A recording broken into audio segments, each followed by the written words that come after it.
여러분은 혹시 사랑하는 사람을 위해 모든 것을 포기해 본 적 있으신가요?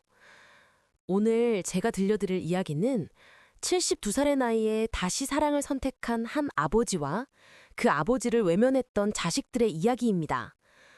저는 올해 48세, 이민준이라고 합니다. 제 아버지는 이종철, 올해 75세이십니다. 3년 전 저는 아버지와 연락을 끊었습니다. 아니, 정확히는 제가 일방적으로 끊었습니다. 아버지가 72살의 나이에 재혼을 하셨거든요. 돌아가신 어머니가 세상을 떠난 지 겨우 10년 만에 말이죠. 저와 제 동생, 그리고 누나, 우리 삼남매는 아버지의 재혼을 결사반대했습니다. 아버지, 엄마 생각은 안 하세요? 그 나이에 무슨 재혼이세요? 창피하게. 혹시 그 여자 아버지 재산 노리는 거 아니에요? 우리는 온갖 말로 아버지를 설득했습니다. 아니, 설득이 아니라 협박에 가까웠죠. 하지만 아버지는 단호하셨습니다. 이건 내 인생이다. 너희가 뭐라고 해도 난 재혼할 거야. 그렇게 아버지는 재혼을 강행하셨고 저희는 아버지와 연락을 끊었습니다. 3년 동안 단 한 통의 전화도 문자도 주고받지 않았습니다. 그런데 3년 후 제게 한 통의 전화가 걸려왔습니다. 바로 그 계모, 아버지의 새 부인에게서였습니다. 민준 씨, 아버지가 쓰러지셨어요. 그 순간 제 세상이 멈췄습니다. 그리고 병원에서 제가 본 광경은 제 평생 잊을 수 없는 장면이었습니다. 이야기는 3년 전으로 거슬러 올라갑니다. 2021년 봄이었습니다. 저희 어머니는 2011년 폐암으로 세상을 떠나셨습니다. 어머니가 돌아가신 후 아버지는 10년 동안 혼자 사셨어요. 저희 삼남매는 각자 가정을 꾸리고 살았지만 아버지는 항상 혼자셨죠. 명절이나 생신 때나 뵐 수 있었고 평소에는 일주일에 한 번 정도 전화드리는 게 전부였습니다. 솔직히 말하면 저희도 바쁘다는 핑계로 아버지를 자주 찾아뵙지 못했습니다. 아버지는 혼자 사시면서도 불평 한마디 없으셨어요. 오히려 너희들 바쁜데 뭐하러 와? 나 혼자도 잘 살아. 하시며 저희를 안심시키셨죠. 하지만 지금 생각해보면 아버지도 외로우셨을 겁니다. 70대 초반의 나이에 넓은 집에서 혼자 밥 먹고 혼자 TV 보고 혼자 잠드시는 날들이 얼마나 쓸쓸하셨을까요? 아버지는 퇴직 후 특별히 하시는 일도 없으셨어요. 가끔 등산 모임에 나가시거나 동네 복지관에서 운동하시는 게 전부였습니다. 그렇게 평범하고 조용한 일상이 흘러가던 어느 날, 아버지가 갑자기 저희 삼남매를 한자리에 불러 모으셨습니다. 얘들아, 아빠가 할 얘기가 있다. 저희는 무슨 큰일이라도 생긴 줄 알고 긴장했죠. 혹시 아프신 건 아닐까? 큰 병이라도 생기신 건 아닐까? 그런데 아버지가 꺼낸 말은 전혀 예상치 못한 것이었습니다. 아빠가 재혼하려고 한다. 순간 거실이 조용해졌습니다. 저와 동생, 누나, 우리 셋은 서로 얼굴만 쳐다봤어요. 뭔가 잘못 들은 것 같았거든요. 아버지, 지금 뭐라고 하신 거예요? 제 누나가 조심스럽게 물었습니다.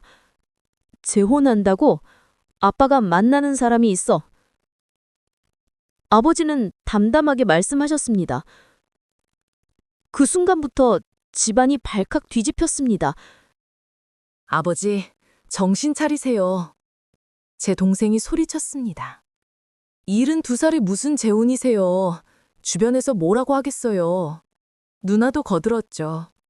아버지, 엄마 돌아가신 지 겨우 10년밖에 안 됐잖아요. 엄마 생각은 안 하세요? 저도 한마디 거들었습니다. 아버지, 혹시 그 여자 아버지 재산 노리는 거 아니에요? 요즘 그런 사람들 많다잖아요. 하지만 아버지는 전혀 흔들리지 않으셨어요. 너희 엄마한테 미안하지. 하지만 엄마도 이해하실 거야. 아빠가 남은 인생이라도 외롭지 않게 살라고. 그리고 걱정하지 마. 그분은 그런 분이 아니야. 오히려 나보다 형편이 나은 분이시거든. 아버지는 차분하게 설명하셨습니다. 그분의 이름은 박순자. 아버지보다 3살 어린 69세의 여성이었습니다. 남편을 일찍 여의고 혼자 두 아들을 키워 대학까지 보낸 분이라고 했어요.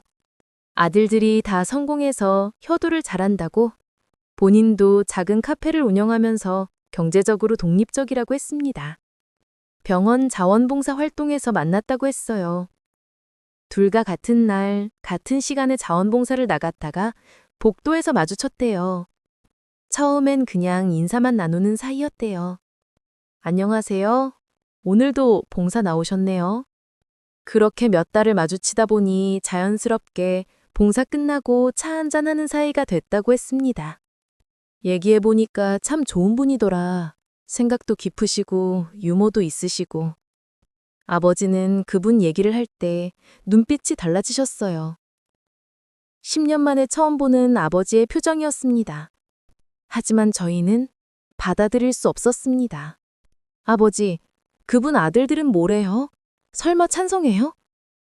제가 물었습니다. 아들들도 엄마 행복하시라고 했어. 오히려 적극 지지한대. 그 말에 저희는 더 화가 났습니다.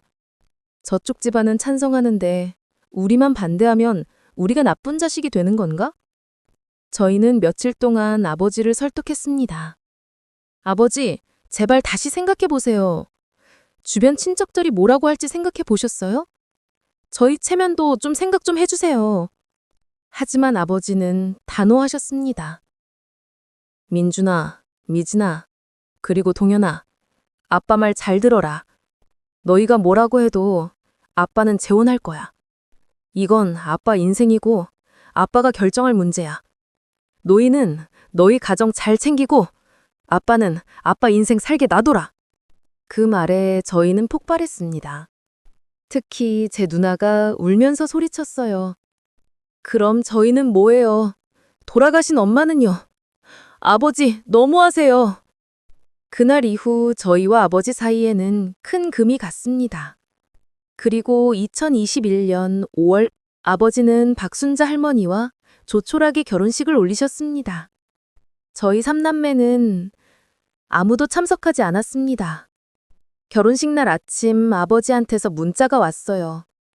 오늘 아빠 결혼식이다. 와주면 좋겠지만 못 오겠다면 어쩔 수 없지. 그래도 아빠는 너희를 사랑한다. 그 문자를 보고도 저는 가지 않았습니다. 동생도 누나도 마찬가지였죠. 결혼식이 끝나고 며칠 후 아버지한테서 또 문자가 왔습니다. 순자 씨랑 잘 살고 있다. 걱정하지 마라. 나중에 시간 되면 한번 집에 놀러 와라. 하지만 저는 답장하지 않았습니다. 그렇게 저희와 아버지의 연락은 끊겼습니다. 명절에도 아버지 생신에도 전화 한 통 하지 않았어요. 아버지도 더 이상 연락하지 않으셨습니다. 1년이 지나고 2년이 지났습니다. 가끔 친척들한테서 들려오는 소식으로만 아버지 안부를 알 수 있었어요. 네 아버지 요즘 되게 행복해 보이더라. 새댁이랑 여행도 다니고 맨날 웃고 다니던데. 그런 얘기를 들을 때마다 묘한 기분이 들었습니다. 씁쓸하기도 하고 화가 나기도 하고 그러면서도 한편으로는 다행이라는 생각도 들었어요. 하지만 자존심이 허락하지 않았습니다. 내가 먼저 연락하면 내가 지는 거야. 아버지가 먼저 사과하셔야지. 그렇게 3년이라는 시간이 흘렀습니다. 2024년 3월 15일. 그날은 평범한 금요일 오후였습니다. 저는 회사에서 회의 중이었는데 갑자기 모르는 번호로 전화가 왔어요. 처음엔 무시하려고 했는데 계속 전화가 와서 받았습니다. 여보세요? 민준 씨, 저예요. 아버지 부인이에요.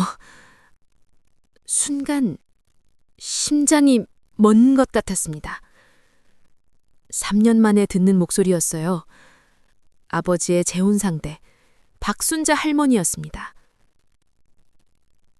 무슨 일이세요? 저는 최대한 냉정하게 물었습니다. 민준 씨, 아버지가 쓰러지셨어요. 네? 지금 중환자실에 계세요. 뇌출혈이래요. 빨리 오세요. 전화기 너머로 할머니의 떨리는 목소리가 들렸습니다. 저는 회의를 중단하고 바로 병원으로 달려갔습니다. 동생과 누나한테도 급하게 연락했죠. 병원에 도착했을 때 중환자실 앞에는 박순자 할머니가 앉아 계셨습니다. 머리는 산발이고 눈은 퉁퉁 부어 있었어요. 할머니를 본 순간 저는 할 말을 잃었습니다. 민준 씨, 왔구나. 할머니가 일어나서 제 손을 꽉 잡았습니다. 아버지는 어떻게 되신 거예요? 오늘 아침에 갑자기 쓰러지셨어. 화장실 가시다가 내가 바로 119 불렀는데 할머니는 말을 잇지 못하고 흐느꼈습니다. 의사 선생님이 뭐래요? 큰 수술은 했는데 아직 의식이 안 돌아왔대. 앞으로 48시간이 고비래. 그때 동생과 누나도 도착했습니다.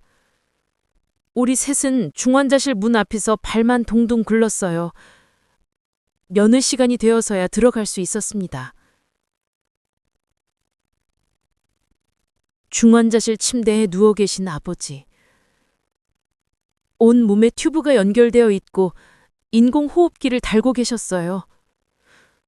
아버지. 누나가 울먹이며 아버지 손을 잡았습니다. 아버지는 꿈쩍도 하지 않으셨습니다. 10분간의 짧은 면회가 끝나고 우리는 다시 밖으로 나왔습니다.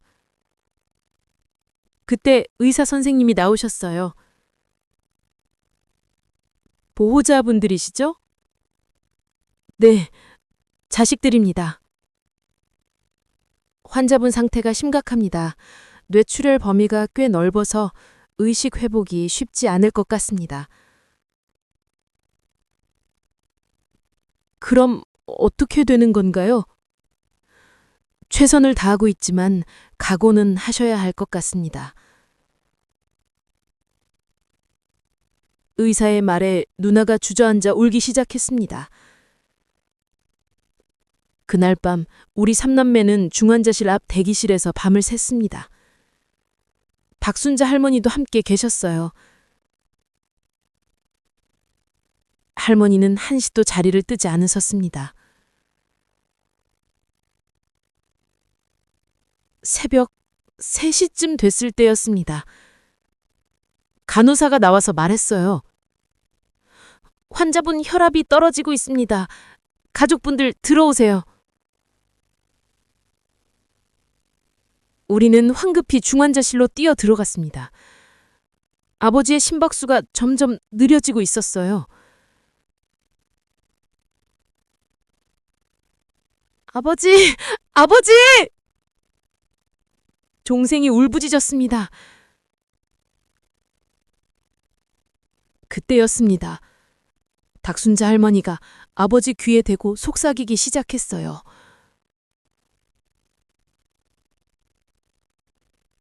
여보, 정신 차려요. 아직 안 돼요.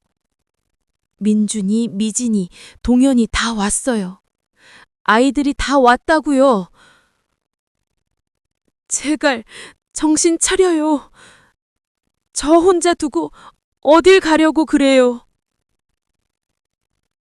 할머니의 목소리는 떨리고 있었지만 단호했습니다. 그리고 할머니는 아버지 손을 꽉 잡고 계속 말했어요.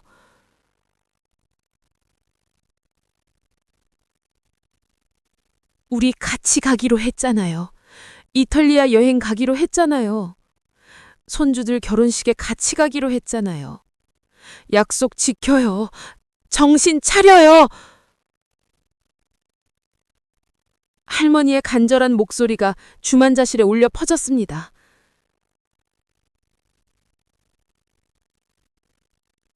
그리고 기적이 일어났습니다. 아버지의 심박수가 조금씩 안정되기 시작한 거예요. 혈압이 올라가고 있습니다. 간호사가 외쳤습니다. 우리는 그 자리에서 모두 울었습니다.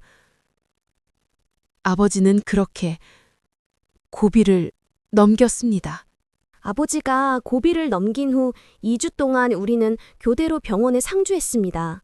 하지만 박순자 할머니는 단 하루도 집에 가지 않으셨어요.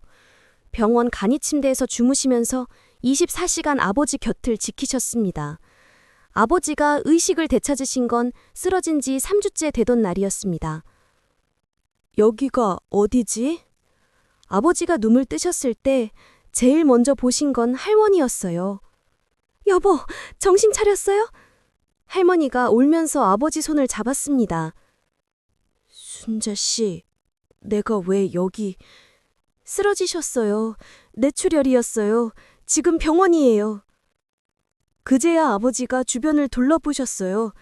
그리고 우리 삼남매를 발견하셨습니다. 민준아, 미진아, 동현아.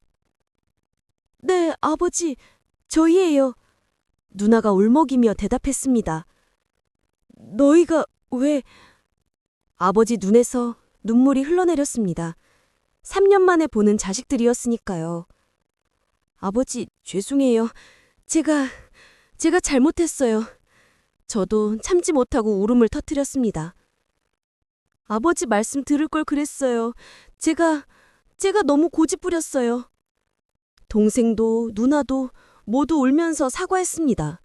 하지만 아버지는 아무 말씀도 하지 않으셨어요. 그저 우리를 바라보시다가 박순자 할머니를 보셨습니다. 순자 씨, 고마워요. 덕분에 살았어요. 할머니가 고개를 저었습니다. 무슨 소리예요? 우리 같이 오래오래 살기로 했잖아요. 그 모습을 보면서 저는 깨달았습니다.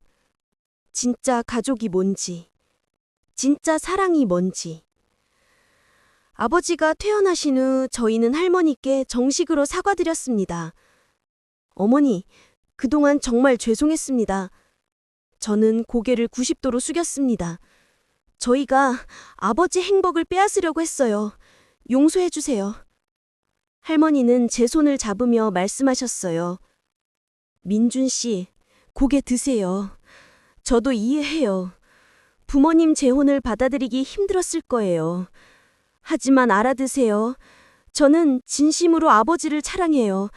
재산이나 다른 게 아니라 진짜 한 사람으로서요. 할머니의 눈에서 진심이 느껴졌습니다. 우리는 그날부터 할머니를 진짜 어머니처럼 모시기 시작했습니다. 아버지도 점점 건강을 회복하셨고 3개월 후에는 완전히 일상으로 돌아오셨어요. 그로부터 1년이 지난 지금 아버지와 할머니는 여전히 행복하게 살고 계십니다. 저희 삼남매는 일주일에 한 번씩 두 분을 찾아뵙고 있어요. 명절에도, 생신에도, 특별한 날이 아니어도 자주 연락드리고 있습니다. 지난주에는 두 분이 꿈꾸시던 이탈리아 여행을 다녀오셨어요. 사진을 보내주셨는데 정말 행복해 보이시더라고요. 아버지가 제게 말씀하셨습니다. 민준아, 아빠가 너한테 고맙다. 무슨 말씀이세요, 아버지? 네가 3년 전에 반대했을 때 아빠도 화났었어. 섭섭했고. 하지만 지금 생각해보면 너희가 그만큼 아빠를 사랑했기 때문이었다는 걸 알아. 아버지. 그리고 순자 씨 덕분에 아빠가 살았어. 그분이 아니었으면 아빠는 지금 여기 없었을 거야. 네, 저희도 알아요. 어머니는 정말 대단하신 분이세요. 아버지가 제 어깨를 토닥이며 말씀하셨습니다. 민준아, 사랑에는 나이가 없어. 그리고 진짜 가족은 피가 아니라 마음으로 만들어지는 거야. 순자 씨는 아빠한테 새로운 삶을 선물해줬어. 아빠는 그분과 함께라면 100살까지도 살 수 있을 것 같아. 저는 고개를 끄덕였습니다. 이제는 진심으로 이해할 수 있었으니까요. 여러분, 여러분의 부모님도 언젠가 새로운 사랑을 만날 수 있습니다. 그때 제발 저처럼 후회하지 마세요. 부모님의 행복이 우리 자식들의 체면보다 중요한 거니까요. 진짜 효도는 부모님의 선택을 존중하는 거니까요. 그리고 진짜 가족은 힘들 때 곁에 있어주는 사람이니까요. 여러분은 어떻게 생각하시나요? 만약 여러분의 부모님이 재혼을 결심하신다면 여러분은 어떻게 하시겠습니까? 댓글로 여러분의 생각을 들려주세요. 오늘 이야기가 누군가에게는 위로가 되었기를, 누군가에게는 용기가 되었기를 바랍니다. 긴 이야기 들어주셔서 감사합니다. 구독과 좋아요, 알림 설정 부탁드립니다. 다음에 또 좋은 이야기로 찾아뵙겠습니다. 감사합니다.